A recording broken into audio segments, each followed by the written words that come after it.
أعمال 6 عمال يشهد للقديس اسطفانوس. القديس لوقا بيقول ما قدروش يقاوموا الحكمة بتاعته، يعني كان عنده حجة وإقناع محدش عارف يقف له أبدا. اتكلم بمنطق هادي مليان بشواهد من العهد القديم باتضاع. طبعا الناس كلها مبهورة به.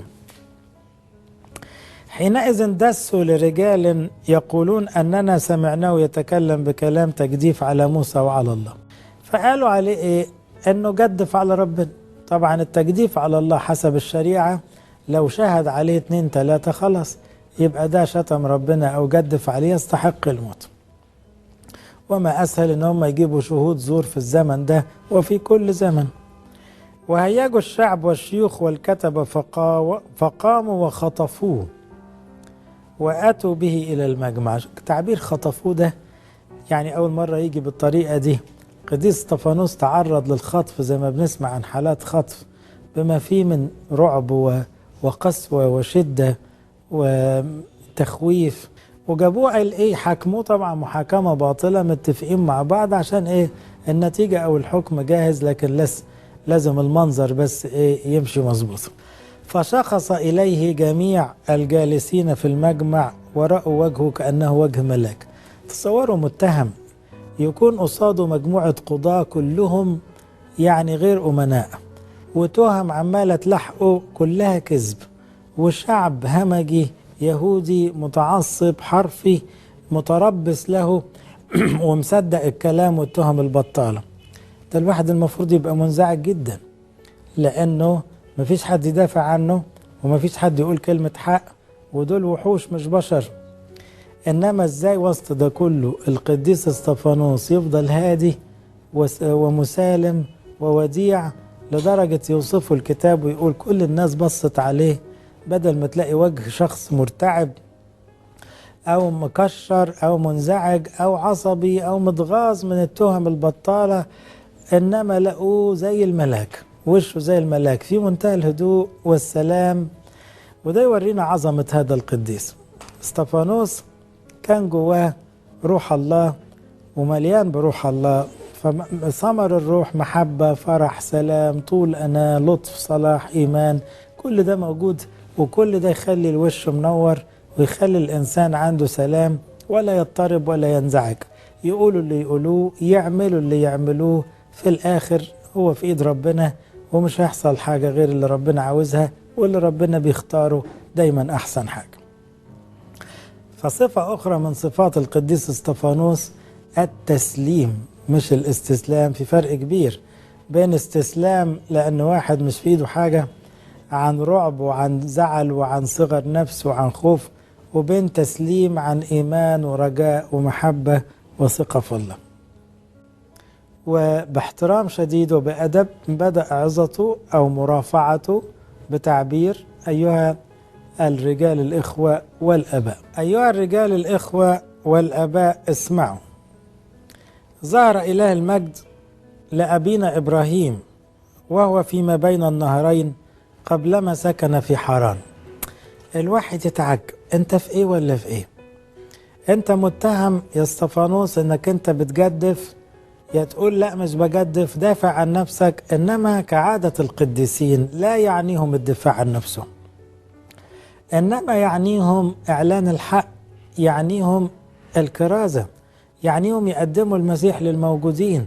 طب يا اسطفانوس دول هيموتوك، مش مهم، لو ربنا رايد وماله.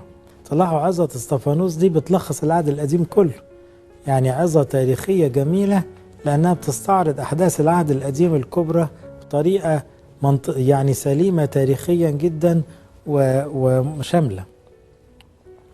وفي المرة الثانية استعرف يوسف إلى إخوته واستعلنت عشيرة يوسف لفرعون، فأرسل يوسف واستدعى أباه يعقوب وجميع عشيرته 75 نفس، فنزل يعقوب إلى مصر ومات هو وأباؤه، ونقلوا إلى شكيم ووضعوا في القبر الذي اشتراه إبراهيم ب8 فضة من بني حمور أبي شكيم. وكما كان يقرب وقت الموعد الذي أقسم الله عليه لإبراهيم كان ينمو الشعب ويكثر في مصر.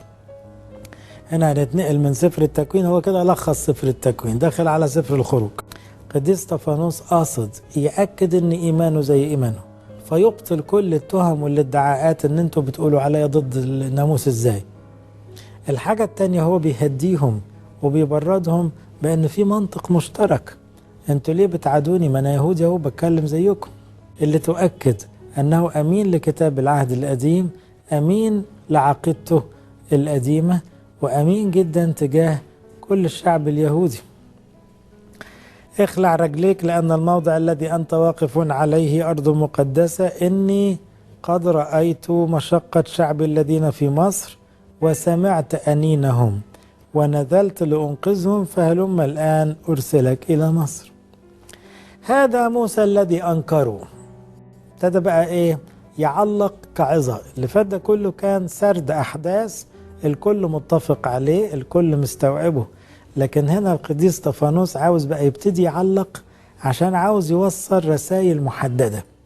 عاوز يقول لهم اللي عملوه أبائكم زمان انتوا بتعملوه دلوقتي. يقول لهم أما خيمة الشهادة فكانت مع أبائنا في البرية كما أمر الذي كلم موسى أن يعملها على المثال الذي كان قد رآه. عاوز يوصل للتهمة بتاعت الهيكل، والهيكل ابتدى أساسا بخيمة اجتماع، ما هم بيقولوا عليه بيجدف على موسى أو على التوراة أو على الهيكل. هو كده أثبت أنه هو مش ضد موسى، وسرد كل ما في التوراة بشكل مختصر. وهيحكي دلوقتي بسرعة حكاية خيمة الاجتماع اللي بقت الهيكل وقت سليمان. عاوز يقول أنا ممكن أبقى ضد الكلام ده إزاي؟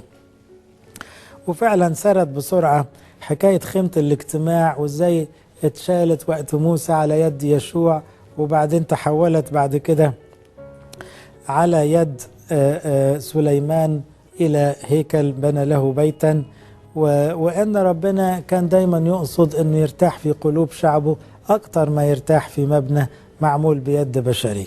لخص القصة ودخل بقى إيه في نهاية المرافعة ونهاية العظة، وهيدخل كلام ناشف بقى. يا قصاة الرقاب وغير المختونين بالقلوب والآذان. هو حكى تاريخ اليهود كله من أول أبونا إبراهيم، مرورا بموسى النبي، مرورا بداود وسليمان، إلى مجيء المسيح.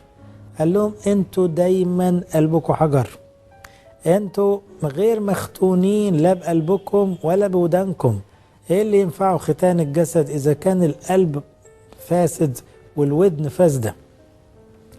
أنتم دائما تقاومون الروح القدس كما كان آباءكم كذلك أنتم. نتعجب من هذا القديس الوديع المسالم اللي وشه زي الملاك، المحبوب من كل الناس، الممتلئ بالروح القدس والحكمة، ازاي يقول لكل اليهود في وشهم انتوا قلبكم حجر وختانكم ده ختان حرفي جسدي لا قيمة له، لأن قلبكم وودانكم مش مع ربنا.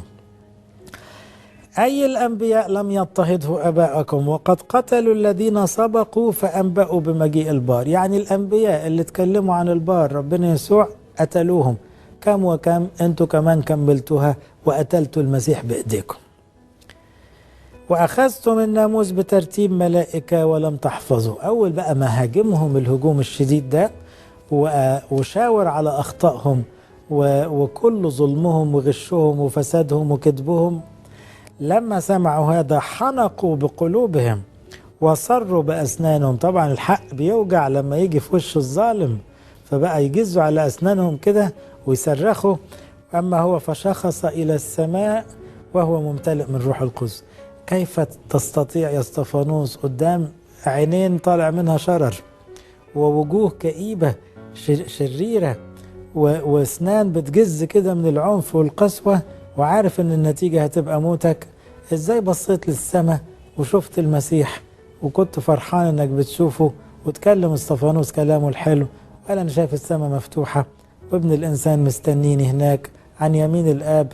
هم بقوا سدوا ودانهم مش قادرين يسمعوا الحق، وخدوه سحبوه كده بسرعة، سحلوه وابتدوا ينهالوا عليه بالحجارة، ورجموا القديس استفانوس وهو عمال يبص على السماء، يعني مش فارق معاه الضرب والحجارة اللي نازلة عليه، وهو يعني خلاص بيطلع كده في الروح.